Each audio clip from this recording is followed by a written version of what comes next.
King Lear. Short Shakespeare story. King Lear was old and tired.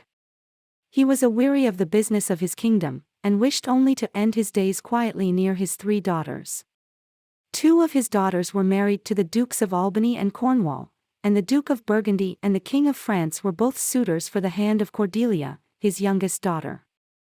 Lear called his 3 daughters together, and told them that he proposed to divide his kingdom between them. "But first," said he, "I should like to know much you love me." Goneril, who was really a very wicked woman, and did not love her father at all, said she loved him more than words could say. She loved him dearer than eyesight, space, or liberty, more than life, grace, health, beauty, and honor. "I love you as much as my sister and more," professed Regan, "since I care for nothing but my father's love." Lear was very much pleased with Regan's professions, and turned to his youngest daughter, Cordelia. "Now, our joy, though last not least," he said, "the best part of my kingdom have I kept for you. What can you say?" "Nothing, my lord," answered Cordelia. "Nothing can come of nothing." "Speak again," said the king. And Cordelia answered, "I love your majesty according to my duty, no more, no less." And this she said, because she was disgusted with the way in which her sisters professed love, when really they had not even a right sense of duty to their old father. "I am your daughter," she went on, "and you have brought me up and loved me, and I return you those duties back as are right and fit, obey you, love you, and most honor you." Lear, who loved Cordelia best, had wished her to make more extravagant professions of love than her sisters. "Go," he said, "be forever a stranger to my heart and me." The Earl of Kent, one of Lear's favorite courtiers and captains, tried to say a word for Cordelia's sake, but Lear would not listen. He divided the kingdom between Goneril and Regan, and told them that he should only keep 100 knights at arms, and would live with his daughters by turns. When the Duke of Burgundy knew that Cordelia would have no share of the kingdom, he gave up his courtship of her. But the King of France was wiser, and said, "Thy dowerless daughter, King, is queen of us of ours, and our fair France. Take her," said the king, "for I will never see that face of hers again." So Cordelia became Queen of France, and the Earl of Kent, for having ventured to take her part, was banished from the kingdom. The king now went to stay with his daughter Goneril, who had got everything from her father that he had to give, and now began to grudge even the 100 knights that he had reserved for himself.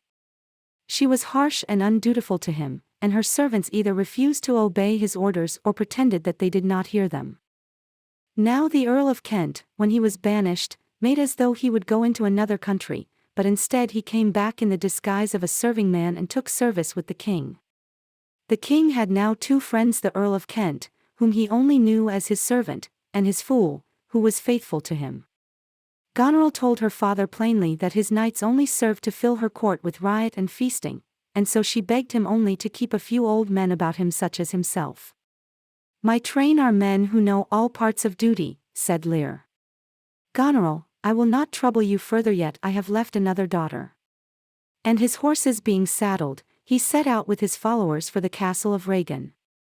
But she, who had formerly outdone her sister in professions of attachment to the king, now seemed to outdo her in undutiful conduct, saying that 50 knights were too many to wait on him, and Goneril, who had hurried thither to prevent Regan showing any kindness to the old king, said 5 were too many, since her servants could wait on him. Then when Lear saw that what they really wanted was to drive him away, he left them. It was a wild and stormy night, and he wandered about the heath half mad with misery, and with no companion but the poor fool. But presently his servant, the good Earl of Kent, met him, and at last persuaded him to lie down in a wretched little hovel. At daybreak the Earl of Kent removed his royal master to Dover, and hurried to the court of France to tell Cordelia what had happened. Cordelia's husband gave her an army, and with it she landed at Dover. Here she found poor King Lear, wandering about the fields, wearing a crown of nettles and weeds. They brought him back and fed and clothed him, and Cordelia came to him and kissed him. "You must bear with me," said Lear, "forget and forgive. I am old and foolish. And now he knew at last which of his children it was that had loved him best, and who was worthy of his love. Goneril and Regan joined their armies to fight Cordelia's army, and were successful, and Cordelia and her father were thrown into prison. Then Goneril's husband, the Duke of Albany, who was a good man, and had not known how wicked his wife was, heard the truth of the whole story, and when Goneril found that her husband knew her for the wicked woman she was, she killed herself, having a little time before given a deadly poison to her sister, Regan, out of a spirit of jealousy. But they had arranged that Cordelia should be hanged in prison, and though the Duke of Albany sent messengers at once, it was too late. The old king came staggering into the tent of the Duke of Albany, carrying the body of his dear daughter Cordelia, in his arms. And soon after, with words of love for her upon his lips, he fell with her still in his arms, and died. Thanks for watching and listening. Please don't forget to subscribe and like.